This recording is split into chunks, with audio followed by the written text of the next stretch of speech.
십자가를 향하여 무익한 종 되어 나를 내어드려요.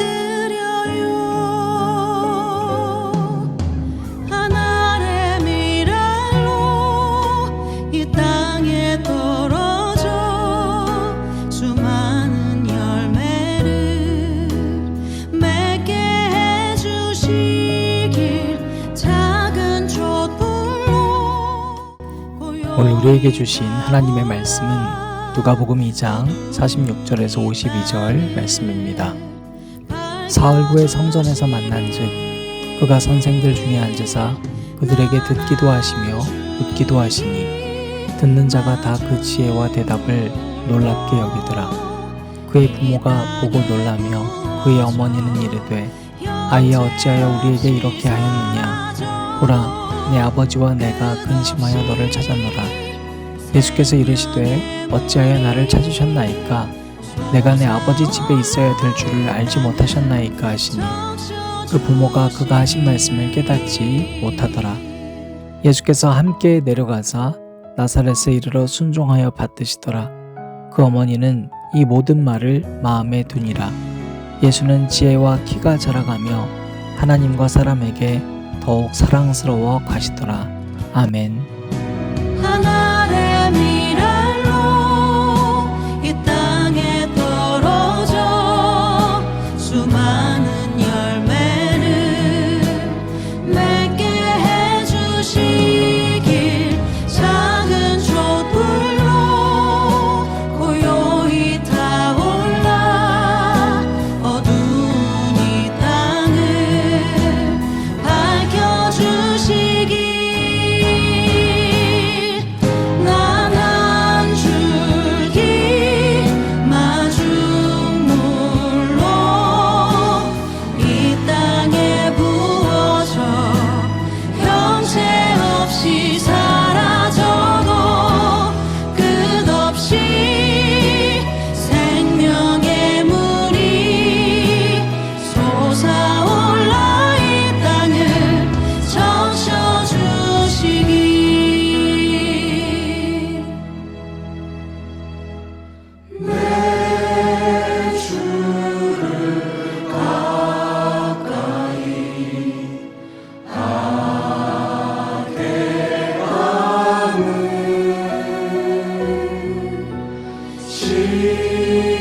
십자가 짐 같은 고생이나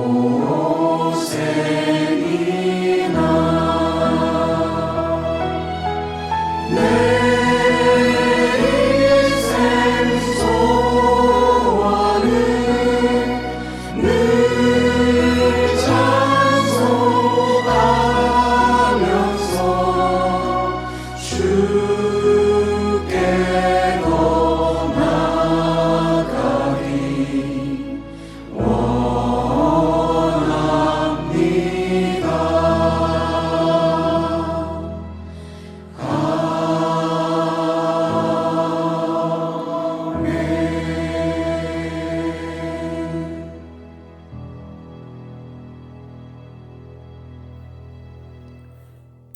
오늘도 우리 주님의 크신 은혜와 사랑이 저와 여러분에게 가득하기를 바랍니다. 신앙이 성장한다는 것은 당연히 중요한 일입니다. 매번 우리가 초급 수준에만 머물면 우리가 그 이상의 세계의 기쁨을 맛보기가 힘들죠. 그러면 늘 우리는 수박 겉핥기만 하고 말아버리는 거예요. 모든 영역에서 똑같은데요. 제가 운동을 하면서 느끼게 되는 것들이 있는데요. 배드민턴을 칠 때도 그랬고 탁구를 잠깐 배울 때도 그랬습니다. 항상 공을 맞추려고 하지 말고 자세를 잡으라는 거예요. 공을 맞추는 건 중요하지 않다는 겁니다. 그건 아주 나중에 하는 거지 지금 공을 맞추는 것이 아니라 올바른 자세를 갖추는 게 중요하다. 근데 마음은 그렇지가 않은 거예요. 그냥 빨리 공을 맞추고 싶은 거죠. 여러분 안 맞더라도 자세를 잡는 게 중요한 이유는 아주 초급 수준을 조금만 벗어나면 이제는 그 이상의 공의 세기를 내가 받아칠 수 있어야 되기도 하고, 다양한 각도에서 오는 공을 받아 넘길 뿐만 아니라 나도 더 한 단계 높은 공의 세기로 칠 수 있어야 되기 때문이거든요. 초급 때야 아주 정직하게 공을 주니까 그거 받아 넘기는 것만 집중하겠지만, 그것만 훈련하면 다양한 각도나 다양한 세기에서 공을 칠 수가 없습니다. 그래서 아마추어일수록 자세가 훈련이 돼야 되는 거예요. 자세만 훈련되면 저절로 공은 맞춰지는 거죠. 커피도 똑같습니다. 커피도 라떼를 만들 때 중요한 건, 요즘에 우리 교회 청년들도 커피 교육을 하고 있는데요. 다들 라떼를 만들 때 모양을 만들려고 그래요. 근데 모양이 중요한 게 아니라 그 내리는 자세가 중요하거든요.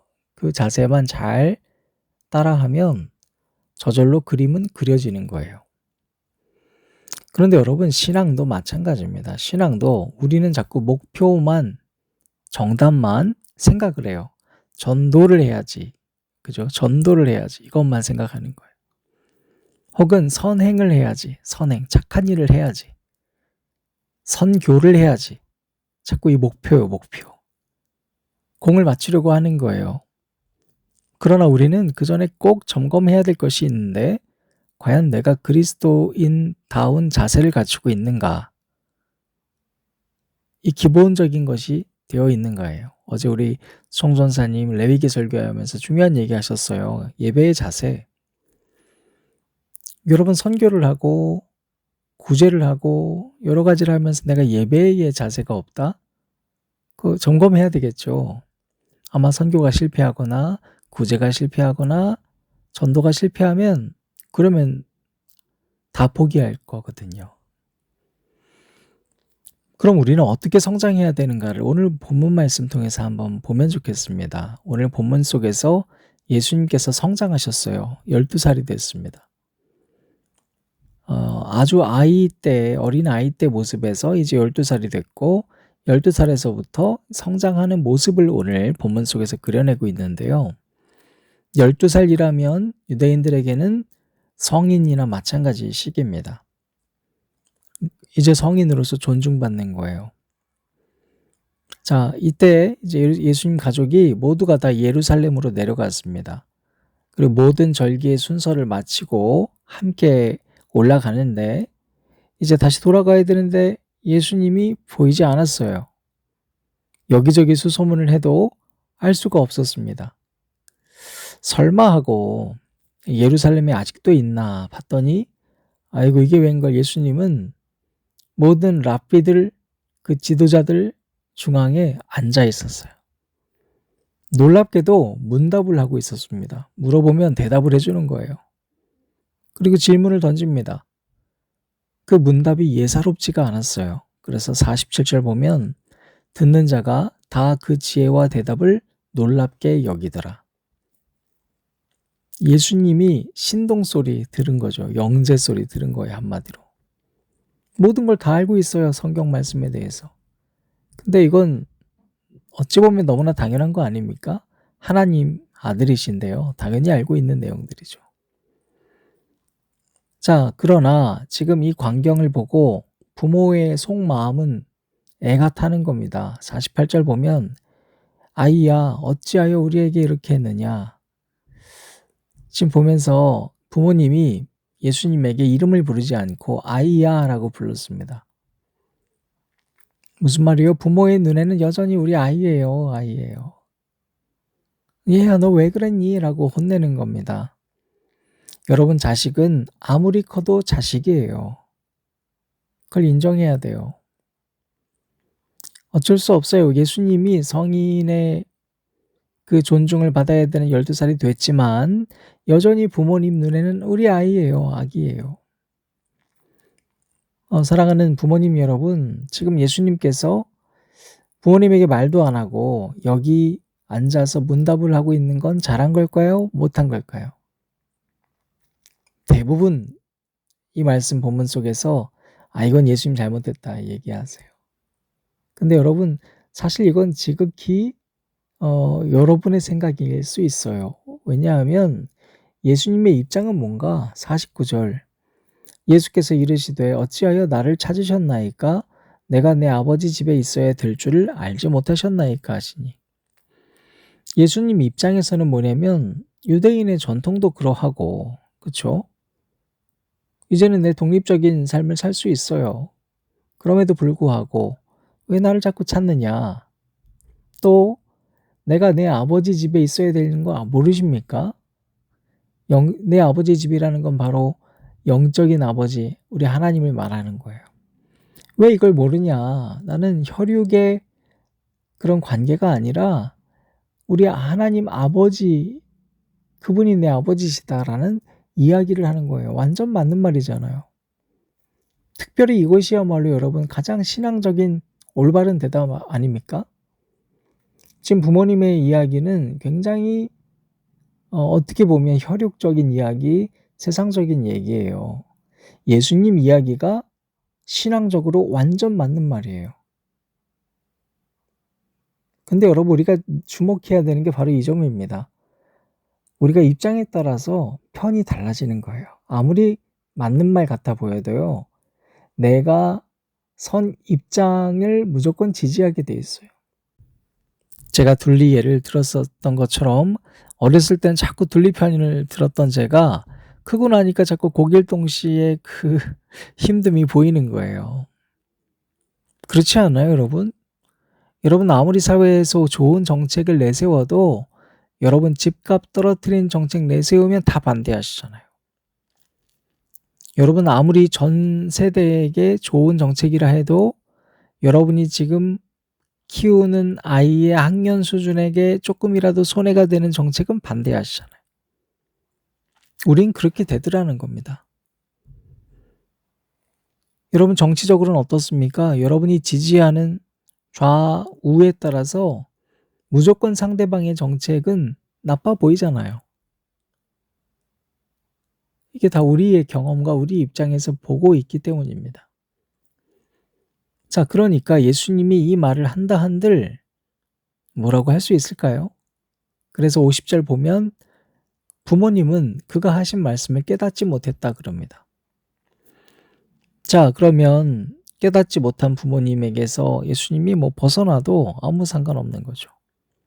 그런데 51절입니다. 예수께서 함께 내려가사 나사렛에 이르러 순종하여 받드시더라. 아멘.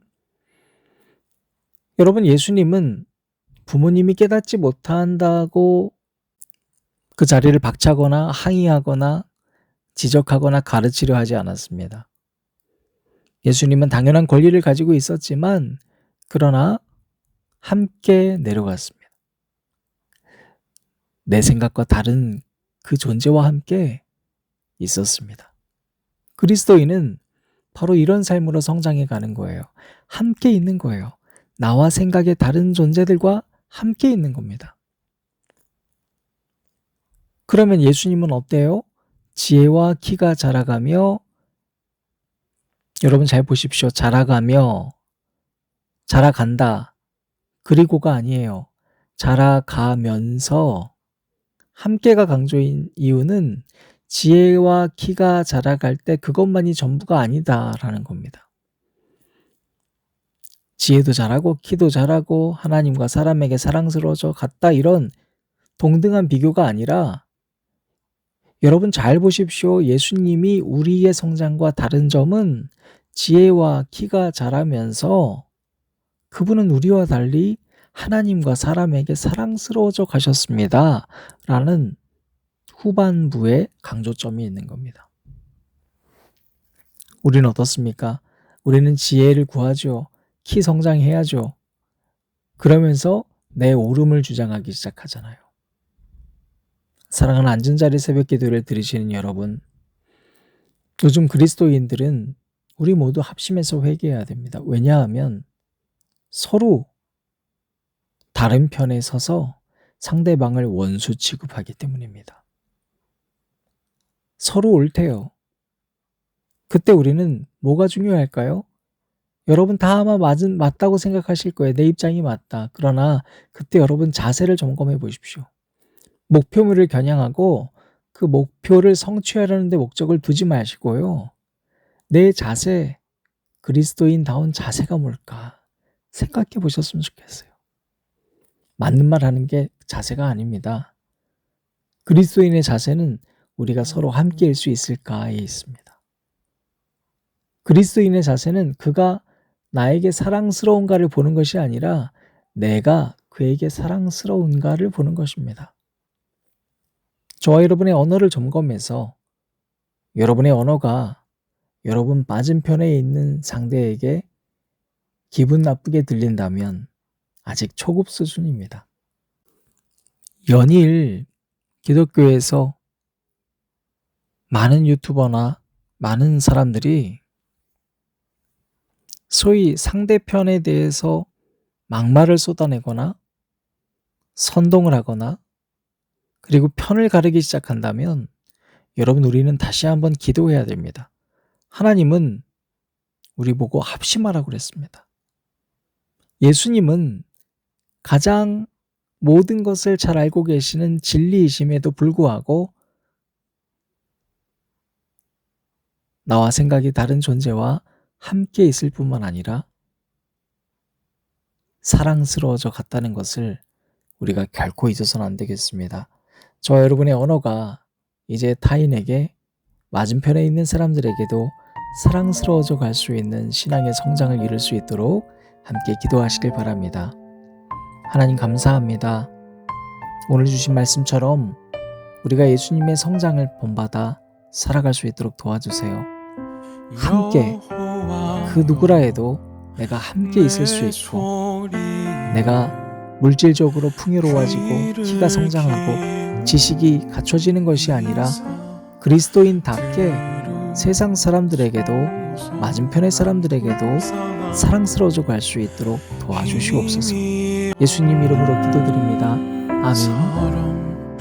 주께 기대니다. 오늘도 주님께 헌신하고 드리오니 이날 받으소서. 난 죄가 많고 주를 찾는 사람 그저 기댑니다. 주님은 선하시니 날 용서해 주소서. 주님을 찾는 모든 사랑을 주소서. 주님은 들으시니 내 기도 들으소서. 주님을 찾는 모든 사랑을 주소서. 사랑을 주소서. 오 하나님, 교만한 자들이 나를 공격할 때 지키소서.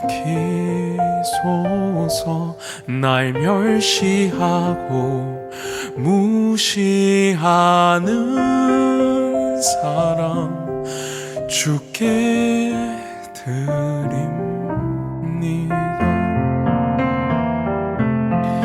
주님은 선하시니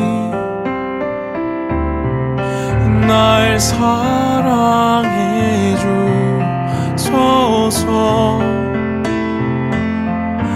주님을 찾는 모든 사랑을 주소서. 주님의 선하심을 내가 붙들게 하소서. 주님을 품고 사는 사랑을 주소서. 사랑을 주소서. 사랑을 주소서.